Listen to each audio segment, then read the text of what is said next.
এরদোয়ানের হাত ধরে অটোমান ঐতিহ্যের পুনরুত্থান ও তুর্কি প্রতিরক্ষা শিল্পের জয়যাত্রা। উত্তর সীমান্তে ইউক্রেন যুদ্ধ আর দক্ষিণ পূর্বে ইরানের উত্তেজনা, দুটি বড় সংঘাতের মাঝে দাঁড়িয়ে নিজের নিরাপত্তা ও আত্মনির্ভরশীলতাকে এক নতুন উচ্চতায় নিয়ে গেছে তুরস্ক। গত 2 দশক ধরে রাষ্ট্রীয় ধারাবাহিক বিনিয়োগ ও কৌশলী নেতৃত্বের ফলে দেশটি এখন আর কেবল ন্যাটোর দক্ষিণ পূর্ব প্রান্তের একটি সামরিক ঘাঁটি নয়, বরং বিশ্বমঞ্চে ড্রোন ও আধুনিক সামরিক সরঞ্জামের অন্যতম প্রধান রপ্তানিকারক ও শিল্প অংশীদার হিসেবে আত্মপ্রকাশ করেছে।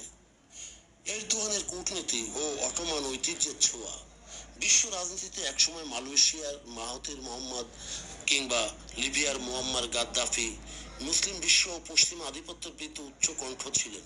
তবে সমসাময়িক নানা কূটনৈতিক মারপ্যাচে এবং বাস্তবসম্মত সামরিক ও অর্থনৈতিক উত্থানের দিক থেকে বর্তমান তুর্কি প্রেসিডেন্ট রিসেপ তাইয়েপ এরদোয়ানের মতো নেতৃত্ব বিরল।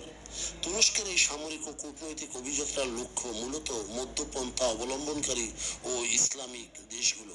বিশ্বমঞ্চে তুরস্কের এই শক্তিশালী ভূমিকা ও দুতিয়ালি প্রাচীন অটোমান সাম্রাজ্যের গৌরবময় ঐতিহ্যের কথা মনে করিয়ে দেয়।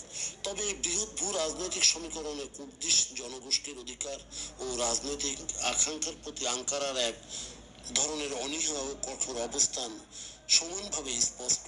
2028 সালের মধ্যে বিশ্বের শীর্ষ 10 সামরিক রপ্তানিকারক দেশের তালিকায় প্রবেশ করার লক্ষ্যে কাজ করছে এরদোয়ান।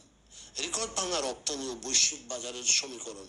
বাণিজ্য পরিসংখ্যান অনুযায়ী 2021 সাল থেকে তুরস্কের প্রতিরক্ষা সরঞ্জাম রপ্তানি 3 গুণেরও বেশি বেড়ে গত বছর $10 বিলিয়নে পৌঁছেছে, যা দেশটির মোট রপ্তানির প্রায় 3.7%।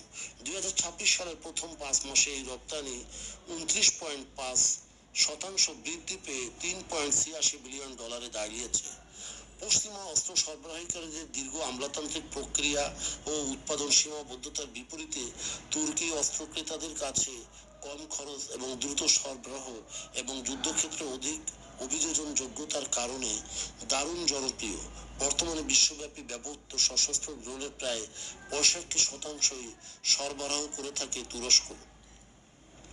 প্রযুক্তির নতুন চমক, কৃত্রিম বুদ্ধিমত্তা চালিত ড্রোন। সম্প্রতি ইস্তাম্বুলে অনুষ্ঠিত সাহা 2026 মেলায় তুরস্কের বিখ্যাত প্রতিরক্ষা সংস্থা বায়কা তাদের পরবর্তী প্রজন্মের মনুষ্যবিহীন আকাশযান K2 কামিকাজে প্রদর্শন করেছে। কৃত্রিম বুদ্ধিমত্তা অর্থাৎ AI চালিত এবং স্বয়ংক্রিয় ঝাঁক বা সোয়ার্ম ক্ষমতা সম্পন্ন এই ড্রোনটি আধুনিক যুদ্ধ কৌশলে তুরস্কের প্রযুক্তিগত সক্ষমতার এক অন্যতম উদাহরণ। ড্রোন ছাড়াও সাঁজোয়া যান, বিমান বিধ্বংসী ব্যবস্থা এবং ড্রোন বহনে সক্ষম প্রথম উভচর যুদ্ধজাহাজ TGC আনাদুলু তৈরি করে নিজেদের শিল্প গভীরতা প্রমাণ করেছে দেশটি।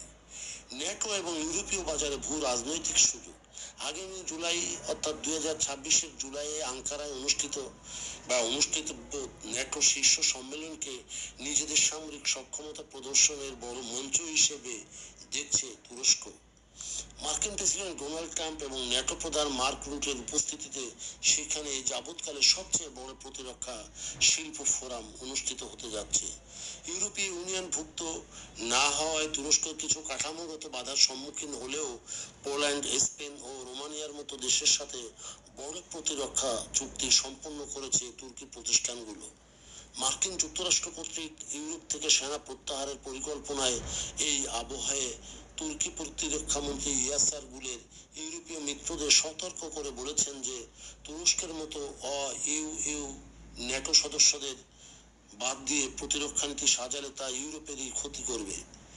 তবে বিশ্লেষকরা যা বলেন সেটি হলো প্রতিরক্ষা ব্যবস্থা, বিশেষ করে বৈশ্বিক সামরিক ব্যয় যেখানে $2.9 ট্রিলিয়ন পৌঁছেছে, সেখানে ইউরোপের প্রয়োজন দ্রুত বাস্তবায়নযোগ্য সামরিক সমাধান। আর রাজনৈতিক বাধাগুলো দূর করা গেলেও ইউরোপ ও ন্যাটো সামরিক পুনর্গঠনে তুরস্কের অংশগ্রহণ আরো বহুগুণ বৃদ্ধি পাবে। বন্ধুগণ, যদি আমাদের এই তথ্য গল্প আপনার ভালো লাগে তাহলে লাইক এবং শেয়ার দিন এবং আমাদের সাথে থাকার জন্য ধন্যবাদ।